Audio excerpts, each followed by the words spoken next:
All right, let's talk about something that drives hospital IT and medical staff absolutely crazy, a slow PACS system. We're going to dive into why this happens so often and, more importantly, how you can actually fix it for good. You've heard this a million times, right? If you're in hospital IT, this is the go-to answer. The radiologists are complaining. Images are dragging. So, the obvious fix seems to be, let's just throw money at it and buy faster storage. But here's the thing. What if that huge, expensive purchase doesn't actually solve the problem? In this explainer, we're going to break down why that shiny new network-attached storage, your NAS, is very often the completely wrong solution to a very real problem. So let's get right to it. The hard truth is that the storage device itself is almost never the real performance bottleneck. I mean, hospitals spend a fortune on this one specific fix, but the slowness, the lag, the user complaints, they just don't go away. And the reason is simple. They're fixing the wrong part of the system.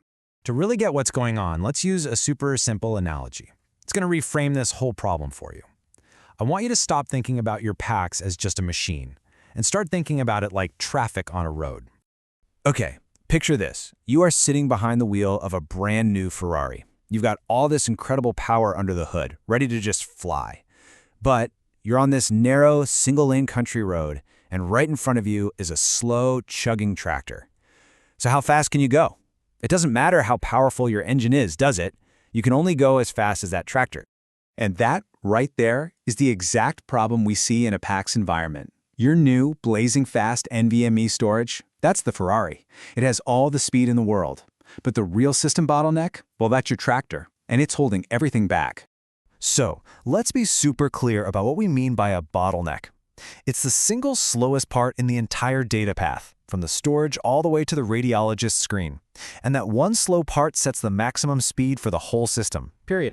So, if the shiny new storage isn't the tractor, what is? Well, it's time to put on our detective hats. Let's go investigate the usual suspects, the real culprits that are so often overlooked in a hospital's IT setup. Now, this is almost always the first thing you'll hear from an IT team. No way, it's not the network. Our hospital information system, our EMR, it all runs perfectly fast. And you know what? They're not wrong. It probably does, but they are missing a huge piece of the puzzle. The difference in scale here is just mind-boggling. A normal EMR transaction is tiny. We're talking kilobytes. But a single CT study? That can easily be a gigabyte, or even more. We're talking about a data load that is thousands, maybe even millions of times larger. The network was probably built for those little transactions, and it's just completely choking on this massive imaging data. And this leads us straight into something I call the 1 gigabit Ethernet trap. A lot of hospitals are still running on a standard 1 gigabit Ethernet network. For medical imaging, that network is like trying to drain a swimming pool through a drinking straw. It just throttles all that data trying to get from your super fast storage to the user. Let's look at the actual numbers, because they don't lie. On paper, 1 gigabit is 125 megabytes per second. In the real world, with overhead and everything else, you're lucky if you see about 116. Meanwhile, your new NAS can probably push data at 500, maybe thousands of megabytes per second. But all that speed is being squeezed through that tiny 116 MB/S pipe. Believe it or not, it can actually get even worse. A shockingly common issue is something called cascaded switches.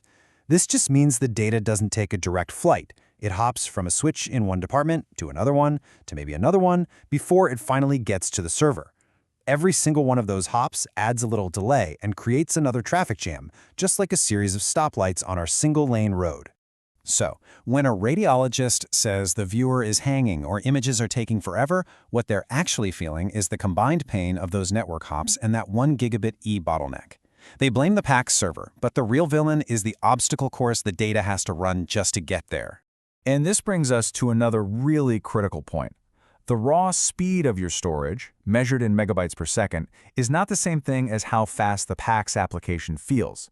Real-world PACS speed is way more sensitive to things like latency, that's the delay before data even starts moving, and how fast it can handle thousands of little random requests when a study is loading. Here's another hidden tractor for you, the CPU. You see, a lot of medical images use a compression format called JPEG 2000. It's great for quality, but it can be 2 to 4 times more work for a computer to decompress than a regular JPEG.